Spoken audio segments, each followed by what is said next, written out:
শুধুমাত্র ময়দা আর চিনি দিয়ে একদম পারফেক্ট মুচমুচে দোকানের মতো ছোট খুরমা রেসিপি আজকে আপনাদের সাথে শেয়ার করব। আবার অনেকে এই খুরমাটাকে গজা নামেও চেনেন। তো চলুন শুরু করছি আজকের এই রেসিপি। নমস্কার বন্ধুরা, মায়ের ছোট্ট রান্নাঘরে নতুন আরেকটি রেসিপি দেখার জন্য আপনাদের সকলকে ওয়েলকাম জানাই। তো প্লিজ ভিডিওটিতে একটি লাইক করে ভিডিওটা শেষ পর্যন্ত দেখার জন্য আপনাদের কাছে অনুরোধ রইল। ছোট খুরমা তৈরি করার জন্য একটা মিক্সিং বলে প্রথমে নিয়ে নিচ্ছি আমি এরকম ছোট বাটি দিয়ে 2 বাটি ময়দা। এবার দিয়ে দিচ্ছি স্বাদ মতন চিনি আর দিয়ে দিচ্ছি সামান্য লবণ। আর এখানে একটা বড় সাইজের চামচে 1 চামচ পরিমাণ আমি এখানে সাদা সয়াবিন অয়েল দিয়েছি। তো এবার সব কিছু বেশ ভালো করে ঘষে ঘষে ময়াম দিয়ে নিতে হবে। আর হাত দিয়ে এরকম মুঠো করে দেখতে হবে ময়ামটা ঠিকঠাক আছে কি না। তো একদম পারফেক্ট আছে। এবার এর মধ্যে একটু একটু করে জল দিয়ে একটা ডো তৈরি করে নেব। আর বন্ধুরা প্লিজ আপনারা ভিডিওটা শেষ পর্যন্ত দেখবেন। আর দেখুন বেশ সুন্দর করে এদিকে আমি ডোটা কিন্তু তৈরি করে নিয়েছি। আর ডোটা কিন্তু একদম শক্তও নয় আর একদম নরমও নয়, মাঝামাঝি রাখতে হবে।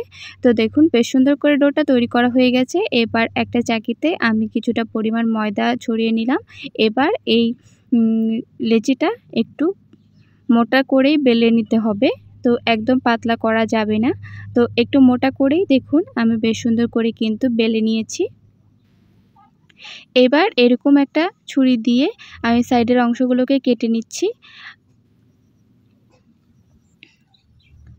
সাইডের অংশগুলোকে কেটে নিয়ে এরকম একটু সরু সরু করে লম্বা লম্বা টাইপ করে কিন্তু প্রথমে কেটে নিতে হবে এই ছোট খুরমাগুলোকে তৈরি করার জন্য। আপনারা চাইলে আর একটু বড় সাইজে করতে পারেন, তবে আমি এরকম ছোট ছোট করেই করছি।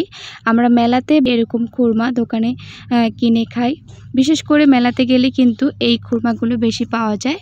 তো ভীষণই ভালো লাগে এই খুরমাগুলো। আর একদম সহজ পদ্ধতিতে আজকে আপনাদের আমি তৈরি করে দেখাচ্ছি। তো এভাবে আপনারা কিন্তু খুব কম খরচে কম উপকরণে বাড়িতেই কিন্তু এরকম বেশ সুন্দর মুচমুচে খাস্তা গজা আপনারা তৈরি করে নিতে পারেন। তো দেখুন আমি এই ছুরিটা দিয়ে কিন্তু সবগুলো কেটে নিয়েছি। আর যেগুলো একটার সাথে আরেকটা লেগে আছে সেটা কোনো ভয় নেই, যখন আমরা গরম তেলের মধ্যে দেব তো সবগুলো কিন্তু ছেড়ে যাবে। তো একই রকমভাবে আমি সবগুলো কিন্তু বানিয়ে নিয়েছি। তো দেখুন সবগুলো আমি একটা প্লেটে তুলে নিয়েছি। এবার ভেজে নেওয়ার পালা।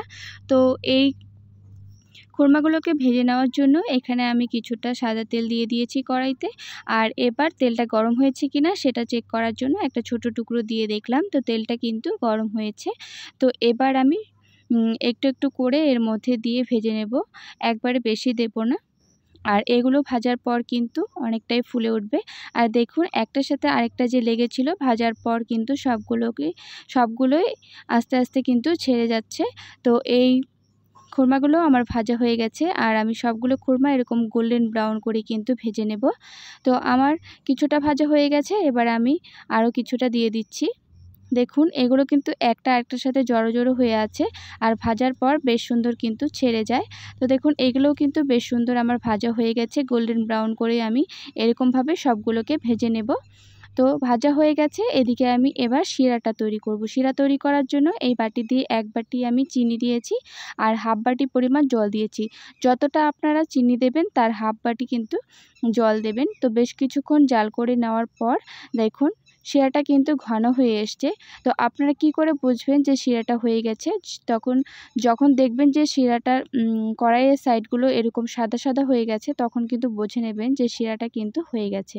তারপর এই ভেজে রাখা খুরমাগুলো আমি এর মধ্যে দিয়ে একটু নেড়েচেড়ে নিচ্ছি। আর যখন দেখবেন যে এই খুরমাগুলোর গায়ে চিনিগুলো এরকম সাদা সাদা হয়ে লেগে থাকবে, তখনই বুঝে নেবেন যে হয়ে গেছে। আর গ্যাসের আঁচটাকে কিন্তু আপনারা বন্ধ করে দেবেন। তো বন্ধুরা দেখুন এই ছোট খুরমা কিন্তু আমার রেডি হয়ে গেছে। এবার আমি একটা প্লেটে সার্ভ করে নিয়েছি। আশা করছি আজকের এই রেসিপিটা আপনাদের ভীষণই ভালো লেগেছে। আজকের এই রেসিপিটা আপনাদের কেমন লেগেছে অবশ্যই কমেন্ট করে জানাবেন। আর ভিডিওটা যদি ভালো লেগে থাকে একটি লাইক করবেন। আর আমার চ্যানেলে নতুন বন্ধু এসে থাকলে অবশ্যই আমার চ্যানেলটাকে সাবস্ক্রাইব করে পাশে থাকবেন। আর ফেসবুক থেকে যারা দেখছেন অবশ্যই আমার পেজটিকে ফলো করে দিয়ে আমার পাশে থাকবেন।